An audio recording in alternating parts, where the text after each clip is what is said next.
Hello, hello, hello, and welcome you and everyone um, to Three Witches and a What. Today we're going to be immersing ourselves into episode 2. We have the lovely Mariana, we have Glenda Dawson, and myself, Mary. So let's get down to business, and thank you again for joining us. All right. Thank you, Mary. That was lovely. All of our guests and all of the people watching this, we welcome you. Um, Mary Anna looks lovely today. She's glowing. So Thank you. we are all just excited to do this. And sometimes these discussions will get a little serious. But knowing us, we'll be having a lot of laughs, a lot of fun, and you know, whatever comes, comes. That's right. That's right. So, um, we're going to speak about our how to our Start. path to our start of spirituality path, our journey. Um, we always believe that we have to know everything. We have to, go and visit every single guru there is and every single book that there is. We have to read it. And yes, there will be thirst when you're awake. There will Hmm. be thirst when you start. Hmm. But go to the places that resonate with you. Don't allow those places or those books or those gurus that don't resonate with you. Get into your energy because this whole thing is about you. It's about your energy. How do you raise it? How do you become what you're supposed to become? About your truth. Nobody else's truth. These are all tools that we use to help us get to where we need to get to. Hmm. So, um, and I could only speak about how I started. I started in the Baptist church, Northern Baptist, very silent, quiet churches. At that point, there was no bands or anything. It just consisted of an organ and a piano. You didn't ask many questions, although it was a beautiful place because there was a community. And that is how my spirituality actually started because I realized that it's not the building, it is not the name, it is what the energy is in that place. And who brings that energy? The people do. In that church. If somebody needed to move, members would always volunteer. If somebody was having trouble, members were always there to help, no matter what it was. If they were sick in the hospital, members would take turn. Not only take turn going to the hospital and visiting them or calling them or anything like that, but also take turns going to their house and make sure that there were kids that they were fed, that it was a village, a true family. And that's really how mine started. Um, I'm sure it's very different than each one of you. I'm sure Mary has a different beginning than Mariana, but that's how the beginning of mine was. Besides seeing all the archangels and everything during my younger years, which I didn't really consider that spiritual, even though it is. I just thought it was part of life. I thought everybody saw what I saw. I thought everybody could speak, without using their mouth. I thought everybody could feel things without really having anybody tell you how they felt or acted or so to me, being in that church is what finally opened my eyes up to say, oh, this is what everybody's talking about. Not just thinking, speak to God. Okay, I speak to God all the time. So what are we talking about? You know, the, I used to go to Catholic school in New Jersey, and they used to say, you got to go to the priest in order to confess. But I talk directly and I say, hey, I really messed up today. How can I change? What can you help me change so I don't redo that? That was my take on things. But everybody's is different. Now, as I grew older, of course, you change and you become more immersed in the spiritual side of your belief, no matter what it is. Because spirituality really has nothing to do with religion, except for the fact that you feel united with others around you, or at least that's my view. I don't believe you have to be religious to be spiritual, and I don't believe you have to be spiritual to be religious, although you should be spiritual to be religious. But, you know, it doesn't always work that way. Spirituality to me is a feeling, a knowing inside that then you share with others. Um, any take on that, ladies? What have your experiences been? Well, Glenda, I just wanted to add, when you think of spirituality, Mhm. what does that word represent to you? How would you define that? It is my connection to the all. It is my togetherness, woven in energy to the creator or God or the all, the source, whatever it is that you call it. That is my take on it. It has nothing to do with, the crystals or the herbs or the nature or anything. It has to do my connection with the source. But like I said, everybody's different. And that's okay. That is what makes this world go round. And that's what makes this world fun. Yep. So, and so, Mariana, what is your definition of spirituality? I feel like it's a connection, it's a bridge between your humanness and your divinity. And it's the Mhm. deepest connection you can have in the understanding that you are made almost like in a mirror image. You are a self-reflectional mirror of the source of all that is.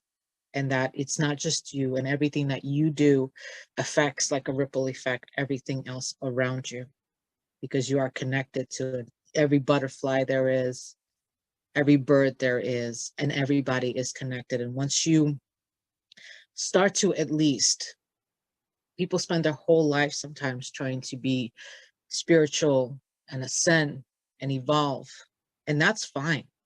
Mhm.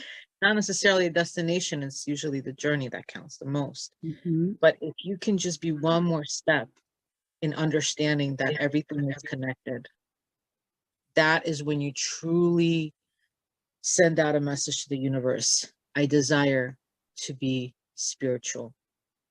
I am connected to spirit, one level or another. It doesn't matter. There's no judgment. There's no competition. It's not a race to the finish line of any kind. We are all in this together, and we are all doing it on our own individual pace, for our own journey, for our own soul's mission. Whatever our life's mission is, that's what we do. And that's the whole point. And maybe some people, maybe their whole life mission is to become more spiritual and connect to the divine. And that's fine. That's a beautiful thing in itself. Mhm. And that's truly my definition. Absolutely. Very good. I love it. I love it. Yeah. So, how did you start? I started when I was a child. I had a major car accident, and I had a near death experience. And when I woke up instead of being happy that I survived it, I was very upset. I was a very angry bird kind of kid. Pulled out of that rope, out of that car, hitting into that tree. You know, I grew up in Ukraine, in Kiev. You know, and after Chernobyl, it was very hard because I was very sick. I was actually classified as 1 out of 4 kids to be facing health challenges after Chernobyl, after the radiation accident. So, you know, my mom felt that the modern medicine couldn't really do much. My grandmother was a witch. She practiced what was believed to be black magic, what I know for a fact to be white magic. And, you know, it ran in the family through the bloodline. And then it got passed down to me once she passed away in 2006. And so she recommended, hey, why don't we try an herbalist alternative medicine? Why don't we try witchery? Why don't we try something out of medicine? Because clearly it's not helping. And I've had every infection in the stomach known in the book. You know, I mean, it's water pollution, air pollution, everything. When that happens, you have cesium 123 in your blood. You have plutonium, you have jet fuel. What jet fuel is made out of in your blood? Yeah, you kind of, you try every option you can when your child is sick. So we went to a village to try to find answers from a witch. On the way there, we get into a major car accident that almost killed all 3 of us. How crazy is that? And then when I'm pulled out of a rope, and the truck that actually helped us, the people that actually helped us, the funniest part, they came in with a blanket and they're like, "Oh, you're okay." And I'm like, "No, it's not part of the plan." Not part of the plan at all. And I remember my mother, she still remembers this. She's like, I remember like to this day, everybody's like dumbfounded with their, you know, eyes up to their forehead. What plan is the 6-year-old talking about? Suffice it to say, I was very upset. A very upset kid. And the worst part of it, we get to this village, we find the house, what's been there for 20 years, but guess what? The neighbor next door says the person hasn't lived there for 20 years. And my mother says, how is that possible? I just spoke to her yesterday. And she says, I don't know who you spoke to, because clearly there hasn't been a single soul in this house for 20 years. So we go all the way back. And on the way back on my side, the car catches fire. And so we almost die again. By the time we got back, it was an old beat up 1982 Volvo from my uncle. That my father said, ladies, go upstairs. I'll be back. We watched him from the window, smash that car into a lot of pieces by the window side, leave it on the side of the road for people to pick up the engine and everything else. Suffice it to say, we never used that car again. But after that, no joke, when I came back, you know, I started to pick up a lot of empathic abilities that I did not, you know, I thought it was normal. I'd go in the cemetery, I'd come out with, you know, feeling like I'm being choked, end up in the emergency room occasionally. You know, usually a cemetery visit would require an emergency room visit right after. My parents would take me for ice cream and already to transport me to the emergency room right away. Where thereby they would look at me and be like, she has no food poisoning. We don't know what's happening. But this happens a lot. God bless her. She'll be okay. 3 days later, as it came, so it went. Nobody knows why. And then a few months later, my neighbor who I used to play with, who I grew up with, that was the beginning of my journey for real. Their mom passed away. She was in her 30s and she passed away from cancer. They flew her body in from Germany. And in Europe, they used to have open caskets or closed caskets, funerals inside the house. So my parents let me go outside by myself.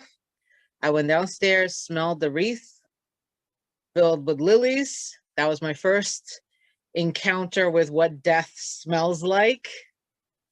I recorded that, associated that quite vividly, came downstairs, tripped, lost balance, fell, top of the casket that was standing outside of the house fell on top of me, covered me. Again, two very bouncy looking guys picked it up. It's like, where's your parents? Oh my God, are you okay? Had they not made such a fuss and maybe kept the door closed, it probably would have been a different scenario. But in this case, the door was wide open, smelling the lilies, and saw the casket. Kind of, I'm 6 years old, not two, put two and two together and realized what that was. Next thing I know, I'm running down the staircase into the park, trying to figure out what just happened, go to church with my parents. We don't do confessions because we're Christian. Put in some candles, turn on the old oldies, like the big, not cassette players. They used to have like the recorder. We had a beautiful recorder. Yeah, Real to real. Oh yeah, Real to real. Yeah, was perfectly fine till midnight. Midnight rolls around. I am sick as a dog, throwing up. Enough. 911 is called. Emergency room again busy. We don't know what happened to your daughter. She's perfectly fine. 3 days later, consistent 12 o'clock wake-up calls of the emergency room visits until a doctor says, hey, quick question. She go through a traumatic experience in the last couple of days. My parents are like, I thought they knew. 30 years later, I come to find out they never knew. Talk about a moment of forgiveness. Talk about that theory of relativity. Yes. And then so when this wonderful pediatrician asked, can you draw, what happened to you in the last couple of days? And I drew what happened. Whatever he said to my parents, clearly, I don't know what exactly was said, but next thing you know, they changed the room. I was outside a little more. Suffice it to say, we couldn't avoid the downstairs or the apartment, but they kept me away from the kids. Things got changed up. A lot more toys came in the house, a lot more music in the recorders. The only thing they did forget was to take away the horrible maroon curtains that kept going in and out, because they didn't realize that there were entities in the house, and the entities kept moving the curtains every night at midnight. So when my mom started waking up with me on top of her, breathing and saying, get me out of here, for 6 months, then it finally clicked. Suffice it to say, that's when I first encountered real mediumship. Took me a long time to pass by funeral homes without having my heart racing up to 150 beats per minute. Actually go into one. Later on in life, as I was still kind of like, trying to figure out these psychic abilities, empathic and mediumship, I became a journalist on top of everything. What, talk about a job that would incorporate all three in there. And unfortunately, we had a woman, it was one of my first jobs, who had drowned and nobody could identify her.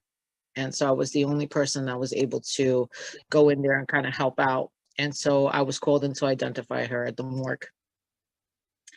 Talk about a fearful moment for a medium. And you know what? It broke that fear. And within breaking that fear, I was able to work with it more and more and more. And then I met someone later on, after my grandmother had already passed. A lot more psychic abilities had opened up and a lot more gifts had opened up. My DNA was more open, where she said, you're a really true medium. You really should, if you just get rid of the fear, you'll be able to go on the other side and do your job. You're not that 6-year-old anymore.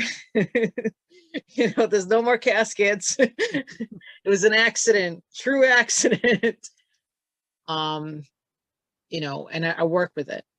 And you know, I'm grateful for those moments. And then so when 2011 rolled around, I started to I had seizures at that point because I had very bad anemia. A lot more vision started coming through. I had a major vision come through during a seizure. So I started to open up more, and that was my journey. And in 2016, it really kicked in after a major asthmatic attack that put me in the hospital. And I started to really look into what I can do to become more spiritual because my life did not make sense to me. And I think that's where we all are. When we feel that our life is no longer making sense and we need to make some drastic changes, that's when we really realize that this chapter is kind of over and we become activated. Mhm. I went to spiritual science of all things, spiritual, completely out of the norm, right? And then I went to meditation and they did this like past life regression session. It was really interesting. And then all of these past lifetimes started coming out, Atlantis and Mesopotamia and Ethiopia and Egypt. And I'm like, okay, well, now that makes sense why I'm afraid of water. Wait, now that makes sense why I walk this way, why I talk this way, why I eat certain foods. Okay, and it started to make sense. It's the only thing that made sense in my life. And I said, wow, this is more real than my entire life before this. And then one night I woke up at 3 o'clock in the morning. I had a message, I think it was on ISIS. And I went on the phone. I'm like, Pleiadian starseed. I didn't know what I was looking at. No idea. And I found a song. And that was like, I said, oh, wow. And that's what began. And it was like light language, important, you know, induced. And I started to really research past lifetimes, really research my origin. And 11/11 is my spiritual rebirthday of 2016, where I watched the movie called Arrival. It felt real. It was almost like making contact. It felt real. And I think that's when I really began to be on that journey. I'm nowhere near it, but I'm getting there little by little. And that's okay. Mhm. It's okay. Because you know what? I have my whole life ahead of me to look forward to. I don't want to get there yet. I want to take it and savor each moment because maybe this is my last. Maybe it's my last lifetime. I don't know. Maybe I'll come back as a rock. But for right now, sometimes it's good to take that silence. Yes, I'm tired. I'd say 3,500 years is a little too long to play human, to see too much. Sorry, that's it. I need a break. But no joke. I'm going to savor each moment until I get there.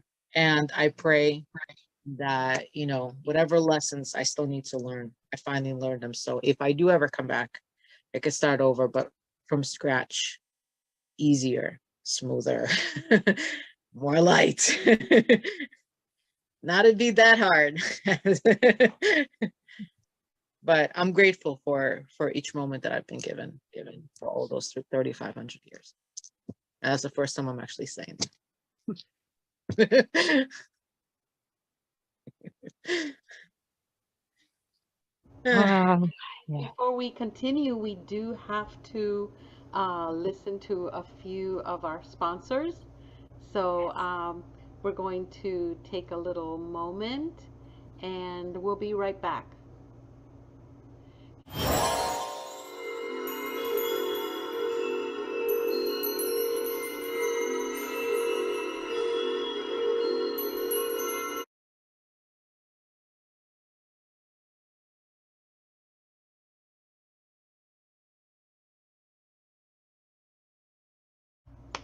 Thank you, everyone, for listening to our sponsors, and we are back. Glenda. Yes. So, where do we leave off? Well, we left off at Mariana telling her how she started and, telling us how she started her spiritual journey, a few of the important events in her life that geared her to where she is now.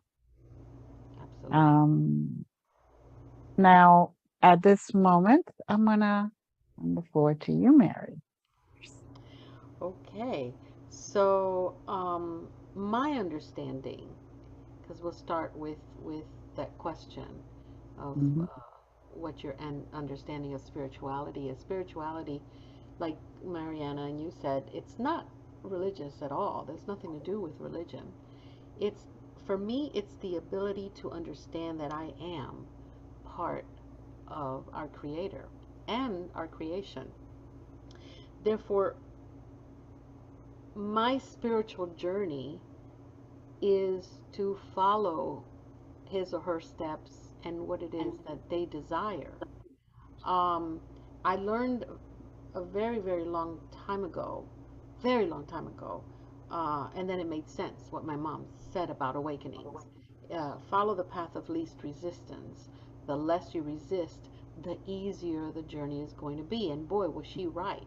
When you understand that you're part of the universe, that you're part of creation, that you are part ultimately of the Creator, you understand the responsibility that comes with that.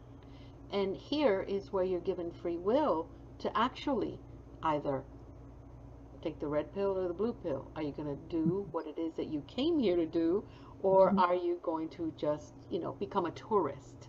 And we have tourists everywhere. We have spiritual tourists everywhere. Yes. And then we have those that are just little batteries that um, we share energy with. They have no idea about what spirituality is. So for me, what is spirituality is exactly that we are part of the universe, part of the Creator makes us co-creator, and our job is to bring heaven to earth because that is His job, and it would be it would just make sense that that is what He wants us to do. When we do that, then we live that beautiful life that we all talk about, that beautiful Eden that we started in, right? Hmm. So, as far as how I started this, I was the reluctant psychic. I was brought up as a very Catholic little girl.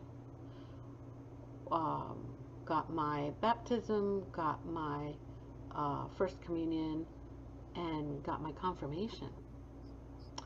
I was ready to actually go into the nunnery. I had spoken to Father in Spanish, vagina. It sounds like vagina, but it's not. It is a, a Spaniard name, Vallina. It actually, if you change the V to a G, it's chicken, gallina. So just, because people are going to hear me say his name. And I had spoken to him, I was 16, and I said, I think I may want to be a nun. He went to talk to my mom with a few other people, and they were like, my mom was like, no, I don't think so.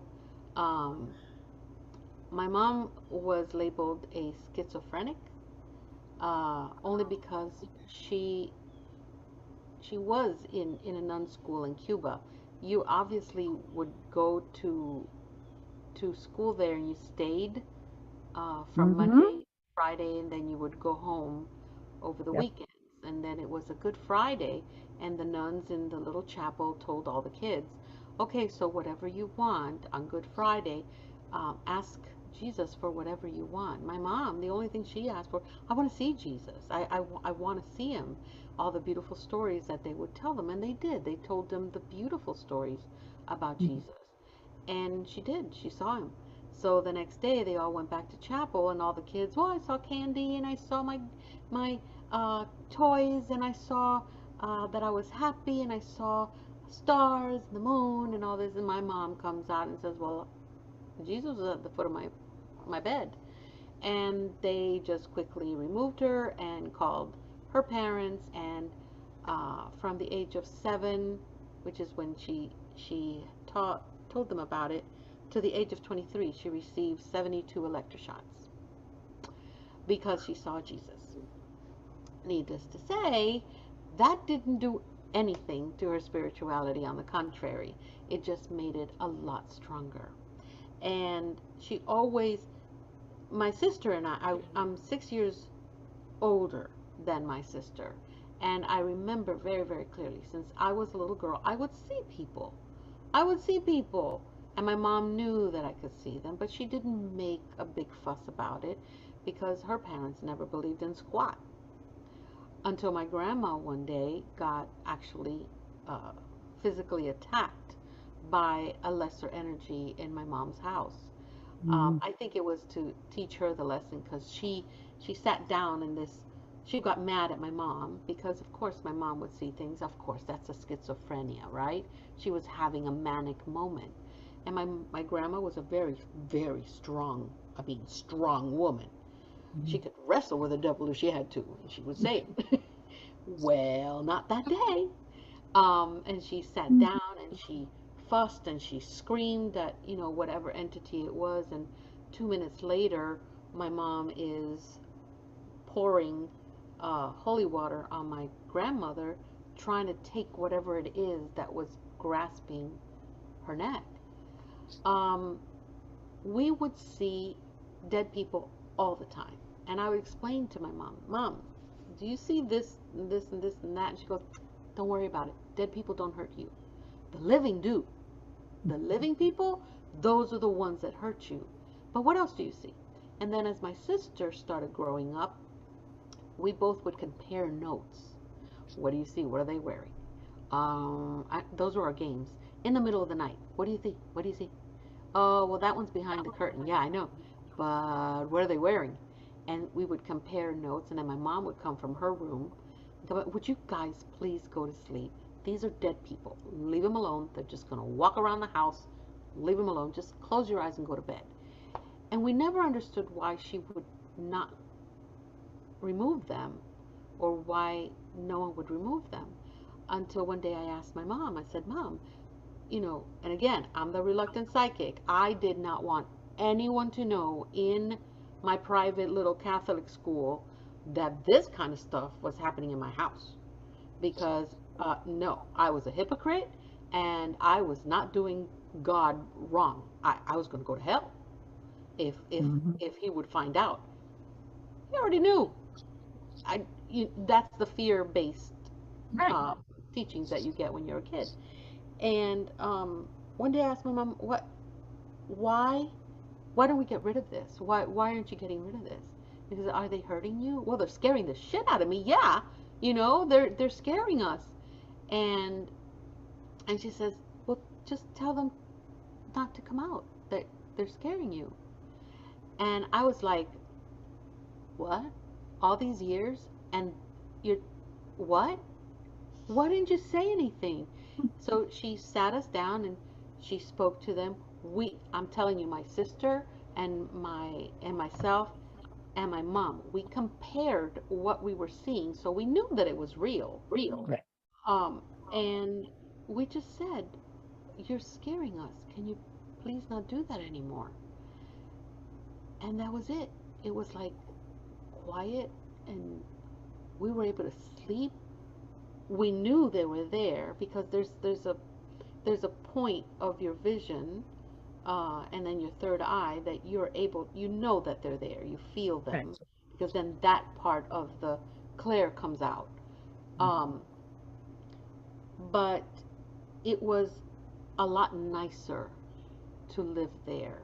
So for us, mediumship was just normal. That's every day. Then I remember I got um, very sick when I had my son, and I was in my 30s. I didn't want my mom to know that I lost all my spinal fluid and that I had a week's worth of hospitalization with high fevers. And then there was one night that I was already home. My diet was a 24 pack of Coke a day to get my metabolism going so I could make more spinal Fluid. fluid quickly. And then tea, caffeinated tea, and coffee. I had 12 cups of coffee a day.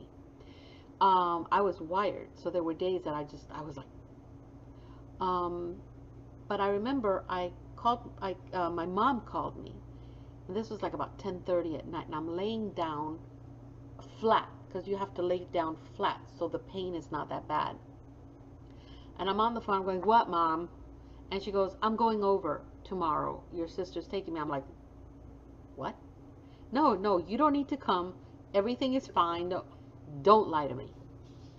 I know there's something wrong because they're telling me. And I'm like, damn it. Fine. My mom comes.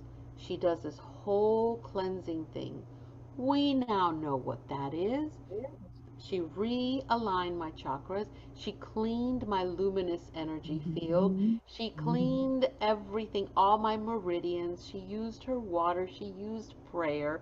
She did Reiki, all that energy healing. Back then, when I was 30, I'm 58 now. When I was 30 something, who knew about Reiki? Who knew about energy healing? That didn't exist. And she told me, she goes, you're going to feel like you're going to die, but you're not. You still have a long way to go. Just, just wait. But you're good. Tonight of all nights, you're going to feel like you're going to die. Sure enough, I told my husband, listen, if I don't wake up, don't worry. I just want you to find a woman that is going to love my children. I'm not going to go to heaven because if I have to pull her toes every single day for doing something bad to my kids, I am going to do it and I'm going to make your life hell. And and he was like, you're going to die? I'm like, I don't know, but it sure feels like it. And 3 o'clock in the morning comes. JJ, my son, is crying his heart out. Usually my mother-in-law is the one that gets up immediately and feeds him, or my husband. Nobody would wake up. I would hit my husband. He just turned around to the other side like, don't bother me. I said, well, I must be dead. I got up. I went to look. I picked up my baby. I went to the kitchen. I warmed up his breast milk, gave it to him, and I started rocking myself. 20 minutes into the rocking, 20 minutes, I realized that I was sitting. I had no pain. I felt absolutely wonderful. Did I die? I don't know. I don't know. But I felt great. I called my mom at that point, and she picks up the phone. She goes, what? I'm like, Mom. She goes, I don't want to hear it. I know it happened. Just leave me alone. I'll talk to you in the morning. Just leave it. I'm like, okay. Hung up, went back to sleep, woke up in the morning. I was ready to clean the house and do all the things that I had to do. That was when I said, oh shit, something's up. And that's when I started really talking to my mom. I talked to my mom about everything, but except spirituality. And that is where she just opened up and she goes, this is what this is. This Mhm. is who you are. She she would always say a Spanish saying, "Hijo de gato, caza ratón." It means if any any son of a cat can catch mice. She would always tell me that, and she goes, "Welcome. It's time. You're late. You have to catch up." I was like, "Really?" And she was the one that explained to me that awakenings were meant to be a cause for celebration. When it is not, it is because we're resisting. When she told me that, I'm going, oh shit, I'm not going to go through all that crap. Oh, no, no, no, I'm not going to resist. I'm going in head first, dove into there, and I have not had a bad experience in my awakening at all. Mhm. It has always been something positive that I've gained from it. Mhm. But that's how I approached my awakening. I even wrote a book about it because it is everything that she taught me. And to this day, knock on wood, it works. And it's wonderful. I wouldn't change it either. I wouldn't change any part of it. Mhm. But there you Well, that's beautiful. go. I Yeah. do want to say though that in the 80s, it was Reiki. That's when I took my Reiki But what certification. Cuban knew about it? I lived in New Jersey and it was in New York. It was in New In these York? big, yeah, these big auditoriums where they came once a year. They taught it. Oh my You God. would go Friday, Saturday, and Sunday.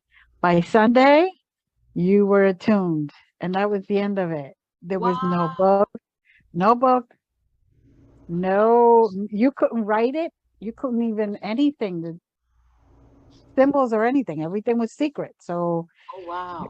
you hope you remembered when you left there. Because yeah, of course, there everything is fresh. So I think I only remember usually chocolate. That was it. And that's because I could just Wow. rhyme it. Yeah. No, no. Uh, We didn't have that in yeah. Miami.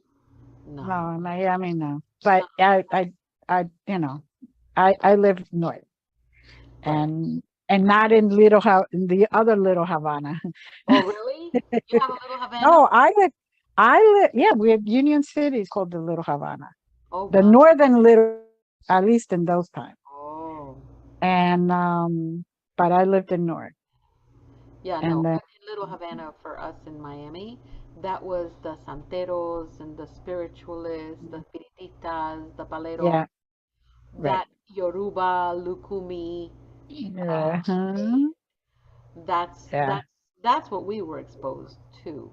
right. My father is a Tata Inkisi, which is, pretty far out there. But Yeah. yeah. Yes. So at that time, the reason I even started that was because I was getting a lot of leg pains, you know. Um, Naturally, I would still walk all over the place and everything, but I was still getting a lot of leg pains. Wow. And somebody said, there's this woman, but you got to keep it hush hush. Yeah. And I'm like, okay, is this illegal? No, it's not illegal, but you got to keep it hush hush. And I was willing at that point to try anything, just like when we have a lot of pain. uh, Okay, walk upside down for 3 blocks, we'll do it. That's it. Yep. So I I went and she did a Reiki treatment, and I'm like, I feel the warmth and the legs, just the blood and everything just started flowing, and everything was like, and I'm like, okay, what did you do? And how do I get trained in it? Because has to be part of my life. And so she contacted me and told me where and what and all that other stuff. She still would go there every year, even though she was already certified and attuned and so all that other stuff. But that's the only way she remembered the symbols. Because in that time, there was really no books. There were no books given. There were no, you got a little sheet of paper telling you how Dr. Sui became Dr. Usui. That was it. Everything was hush hush and secret so um and when I told my parents, my father, of course, being very Christian, he was like, is that the work of the devil? And my mother literally went bam and said, don't you understand? There's no way she could ever walk into a negative place. Wherever she goes, light goes with her. You have been her father all these years. So, and so I at that point I was a little horrified my mother hit my father in front of me. Second, the fact that she said what she said, I was like, what? What do you mean? Wherever I go, there's light. And all that started going through my head, like, what do you mean? What do you mean by light? And so that's when the thirst came in. That's when the thirst came in. Even though all this time I would talk to my spirit guides, I would talk to the angels, I would talk to spirits in general. I would go to cemeteries and there would be the kids there, come and play with us, and all that other stuff. Yeah. It is like, oh, okay. And I had my own little friends and all that. At first, people, doctors would just say, oh, she's just got an imaginary friend. And my mother would say, okay. And my mother would say, don't listen to them. They're real, just like you and I, just in a different place. That's it. And so I was never lonely. I always had friends. Even in my loneliest time, I always had friends. So, but that's really like I started blossoming. I just like, woof, and everything came at me because I asked. And I finally, like you ladies, finally surrendered That's it. and said, okay, all right, I'm too tired. All right, what is it? Yeah. And then that's just what happens. You open up, you surrender, and you really know then where your path is. Yep.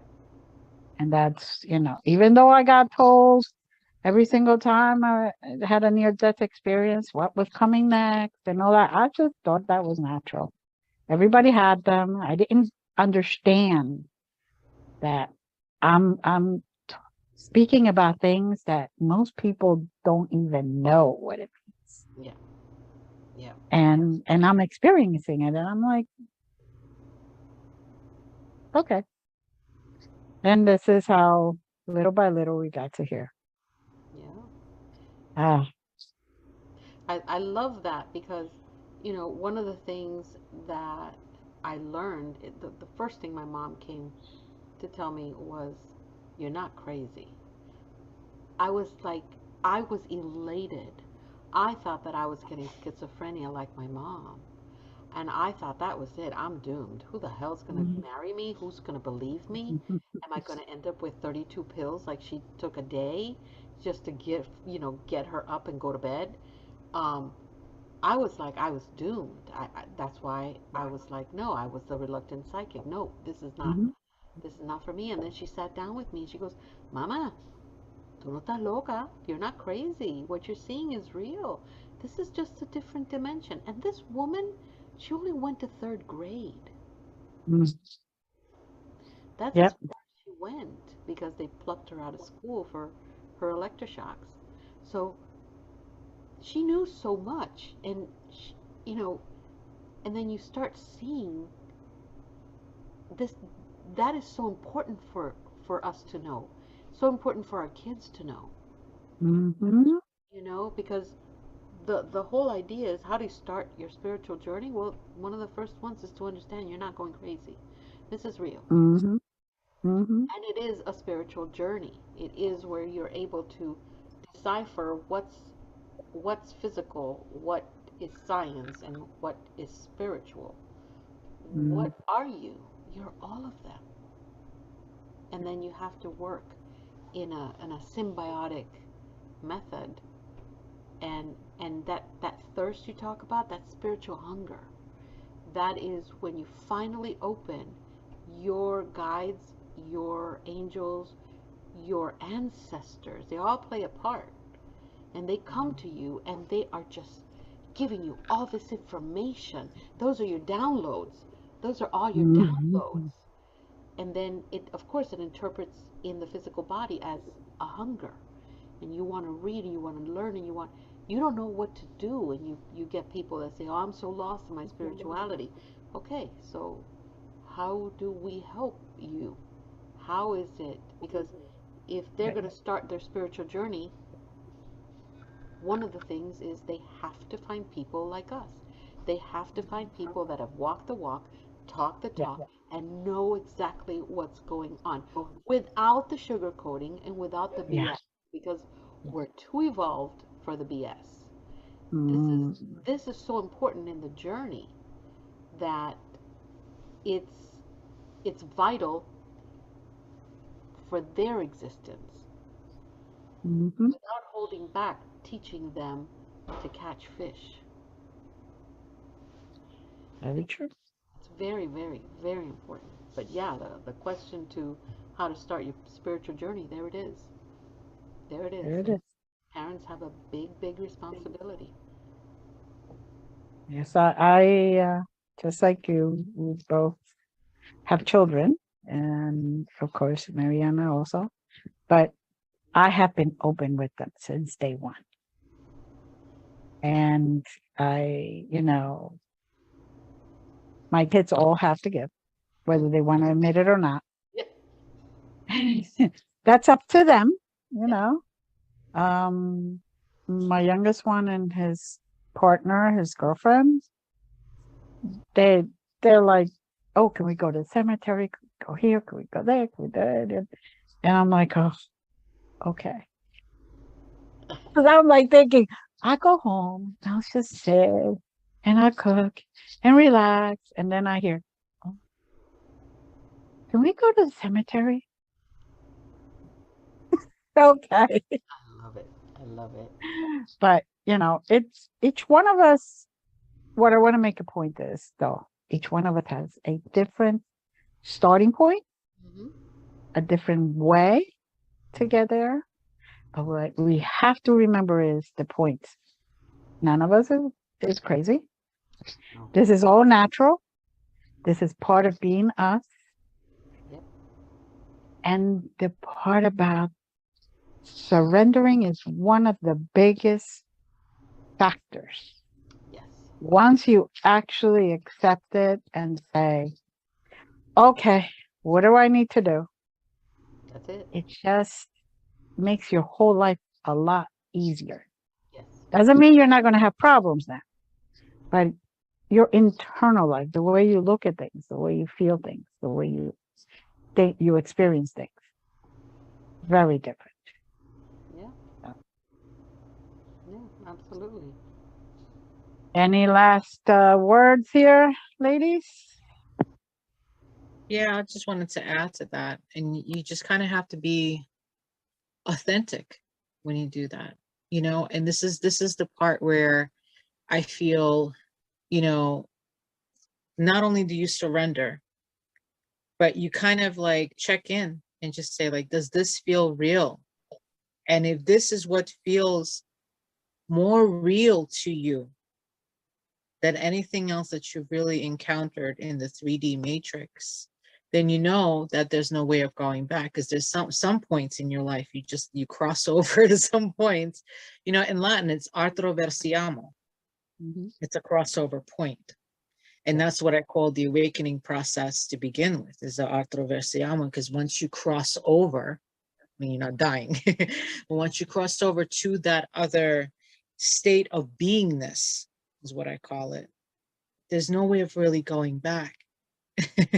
And even though this is like a free will, planet, of course we all have free will, you don't necessarily want to go back, because nothing in your former life begins to make any more sense.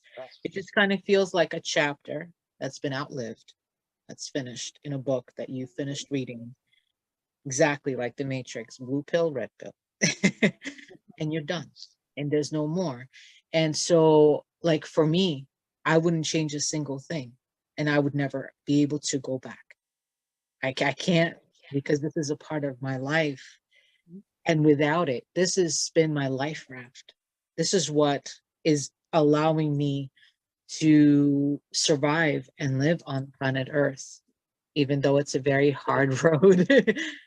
But I'm able to live it a little more smoothly, because I know I'm not alone.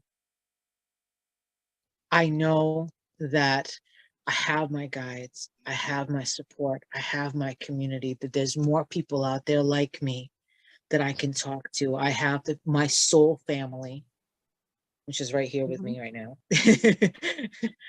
And I have that tremendous support. And most importantly, I'm not crazy. And I don't have to. And I think when we come to the point when we look in the mirror and we say, okay, well, I'm not crazy to yourself. Because like, you know, um, Celestine Starr, she's a big person in my life that, I used to communicate with, and she was a big spearheader, but she just passed away. Her famous words that I got channeled after she died was, you don't have to apologize to anyone. You only have to apologize to yourself. Mhm. And when you begin the journey of spirituality, this is where you come closer to the understanding that everybody's a mirror reflection of you. And anyone that comes into your life and circumstances that come into your life are there to kind of mirror back what is still needed to be worked on in order so that you have the opportunity, you're invited to become the most highest version of yourself possible in a way. And so you don't have to apologize to anyone but yourself. Forgive yourself first before you Mhm. can forgive anyone. Love yourself first before you can love anyone. And most importantly, surrender to the things that you are reluctant to and that you are resistant to. Yes. Because, like Mary said, it's absolute truth. And like Glenda said, the longer you resist, Mm-hmm. the road doesn't get any easier. No, it's Mhm. worse. But in surrender, the road still doesn't always get easier, far from it. But at least you calm yourself, you surrender to yourself, you become one with yourself, and you understand the concept. Okay, I know what I need to do. I know the road is hard. I know the road is long, and it's not going to get it easier necessarily, but I know what I need to do. And you Right. Mhm. surrender and you accept that. And within that moment of grace, of surrender and serenity, is when you truly become spiritual within yourself. You accept your humanness, you accept your divinity.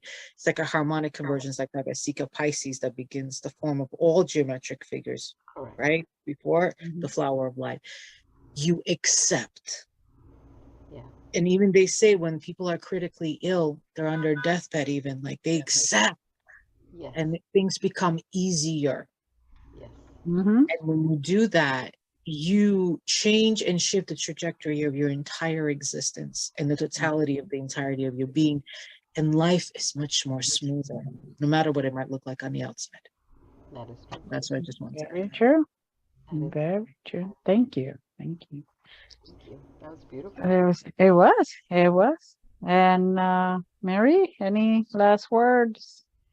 Um, I agree very much with Mariana and with you. That the first steps for starting your spiritual journey is to understand that you are not crazy. That Mm-hmm. these things are real. What you're seeing is real. What you're experiencing is real. Mm-hmm.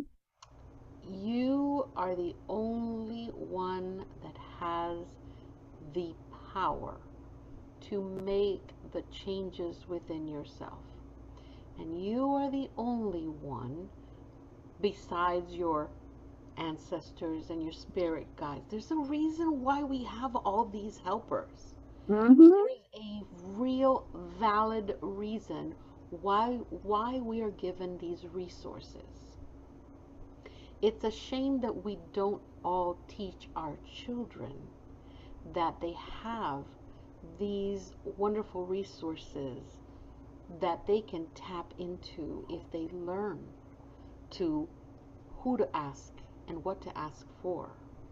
It's a shame that Mm-hmm. we don't really we talk about everything with our children. We talk about sex, we talk Mm-hmm. about drugs, we talk about all kinds of stuff.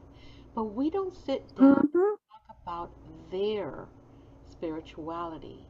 I did that with my kids. My son ended up being an atheist, not an atheist, what's the other one? The other talk, agnostic. Agnostic. Yes, my son, Okay. but my son sees dead people and he'll come down, he goes, I saw one. What do you want to do? Nothing. Okay, fine.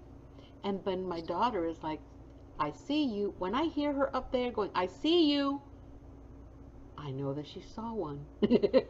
you know? But they learn from the moment they were little, like my mom taught me. So, no, you're Mm-hmm. not going crazy. Yes, you have so many resources to ask help from. You were just Right. never told. You were never told. So, yes, it's going to be new. So, yes, you're going to resist it. So, yes, you're going to have a hard time accepting it. But, Make those faces. huh? Huh? Make those faces. Yeah, make those faces. You're like, I don't want to see that. That was my Yeah. favorite look. It's like, I don't want to see that. And I'm like, dude, just tell him to go. Just you're the only one that can do that. And he goes, go. Mhm. I was, did he leave? Yeah. I go, there you go. There's your power. There is your power. Once we know that we are part of the creator and we are co-creators, and we start working on higher frequencies, there is just no way that lower frequencies can come anywhere near us. It cannot. If Exactly. we are up here, it's like you remember the Mhm. timelines in school, the one with a Mhm. zero and then Mhm. plus 1, 2, 3, 4, 5 up to, right? And then Mhm. -1, 2, 3. Okay, the energies work that way. Lesser energies keep getting even worse. Lesser and lesser and Mhm. lesser. And positive energies keep going upper and upper and upper. If that's, I'm using that. I know it's not a good word, but higher and higher and higher. So the higher we are, where are those lesser energies going? They can't touch us. You look at Eden, they were all in higher levels. Once that lie Mhm. came in, and they were hiding because they were ashamed. A shame is a very low frequency. Guilt is a low Mhm. frequency. Um, Lies are a very low frequency. All of a sudden, Yes. Eden crumbled. Yes. There is no Eden again. There was no Eden. So when you put that and you explain it on the timeline, you understand, no, I don't want low energies. I want higher energies. Now you've got all these helpers around you that are doing what? Mhm. Shooting high energy. Shoot, shoot, shoot, shoot, shoot. Mhm. Right? And you Yep. taste in that high energy. That is what we need to teach our children. That is what we need to incorporate in our own spiritual journey. And there is no reason to have a hard awakening. None. It is only because we are the ones that create our narratives and our reality. Once we learn the truth, we're going to be okay. And we Mhm. Yes. Exactly. Well, ladies, this is beautiful. I thank you. We send blessings to everyone. Um, you know, we all need to meet our guides, and what a great way to, if you need to, get in touch with one of us. Mhm. I, I know I teach it.